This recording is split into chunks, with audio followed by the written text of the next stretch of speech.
Суна сказала Кайе, что прибралась в комнате, чтобы не опозориться перед слугами. А Кайя попросил прощения за то, что она стала свидетелем его гнева. «Мы плохо друг на друга влияем. Ошибка была жениться, не узнав друг друга», — сказала Суна.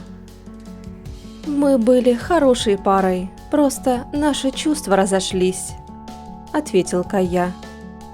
«Что это значит?» – спросила Суна. «Я влюбился в тебя», – сказал Кайя.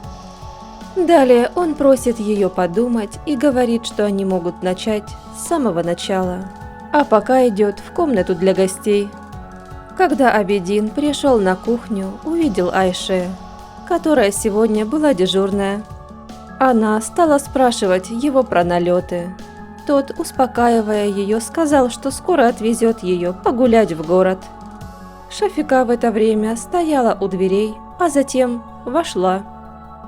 «Мама, я ведь говорила тебе», — сказала Айше. «Мы с Абедином собираемся погулять». «Пусть все устаканится, а затем посмотрим», — сказала Шафика дочери. Далее Шафика умоляет дочь не склонять ее голову. Айше клянется, что у них с Абедином ничего не будет до брака.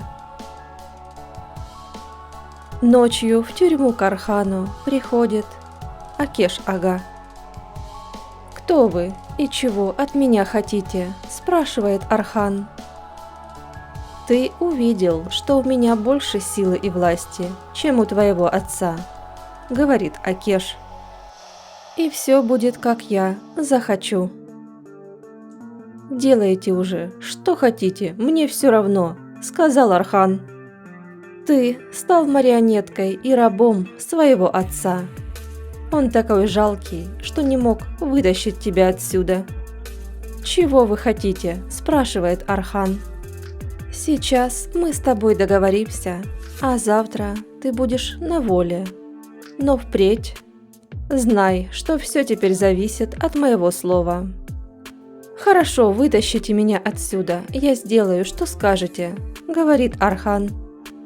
«Ты встанешь на место Халиса Кархана, у тебя будет власть и сила. Но отчитываться теперь будешь передо мной», — говорит Акеш.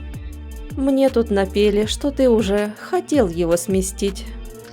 «Это отец все узнал и наказывает меня», — засмеялся Архан. «Отца здесь нет, и тебя больше для него нет после того, как ты подарил ему внуков. Но я готов стать тебе отцом». «Прими решение», — сказал господин Акеш. Ферит не спит ночью, тоскует по Сейран, вспоминает их разговор. У Сейран тоже все мысли о Ферите. «Завтра отец Ферита выйдет, но нам надо поговорить», – пишет СМС Сейран Акын. «Приезжай, завтра поговорим, пусть закроется эта тема», – отвечает ему Сейран. Наступило утро. Суна приходит в комнату к Фериту. «Я тоже как раз к тебе собирался», – говорит Ферит.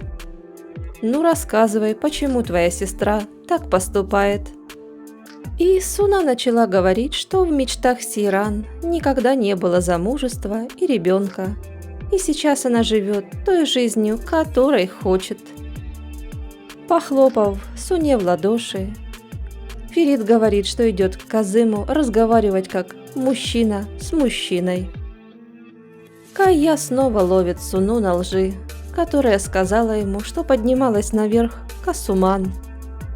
Акын приезжает к Сейран. После вчерашнего разговора с дядей, теперь он на его стороне. Он просил прощения за то, что не знал, что было с мамой. «Ты не сказал нет, значит, эта девушка будет твоя. Ты должен это сделать самой драгоценной из самых драгоценных», — сказал Акыну Акеш.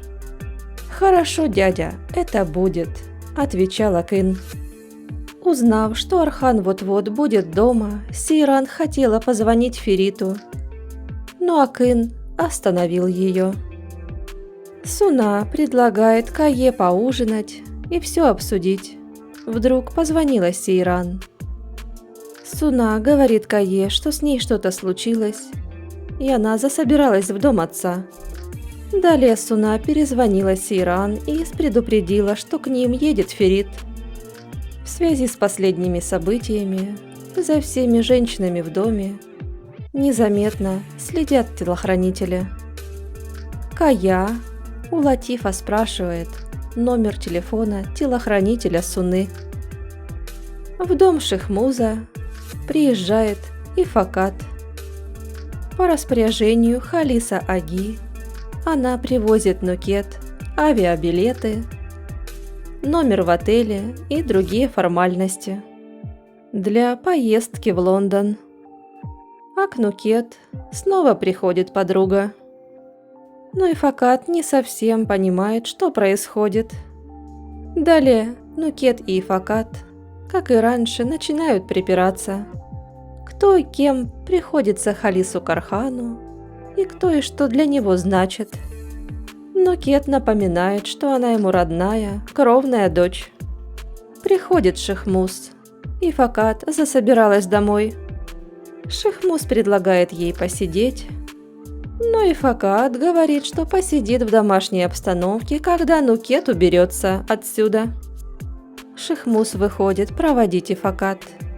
Он спрашивает у нее, почему она не предупредила. «Это дело касается только Нукет», — сказала Ифакат, и попросила Шехмуза узнать, для чего Нукет летит в Лондон. Шехмуз отвечает Ифакат, что для этого нужно обязательно поужинать вместе.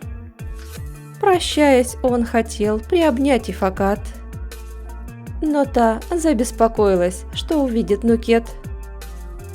«Ну и пусть видит, как мы подходим друг к другу», — сказал Шехмуз. Смущенная Ифакат, пообещав Шехмузу ужин, уезжает.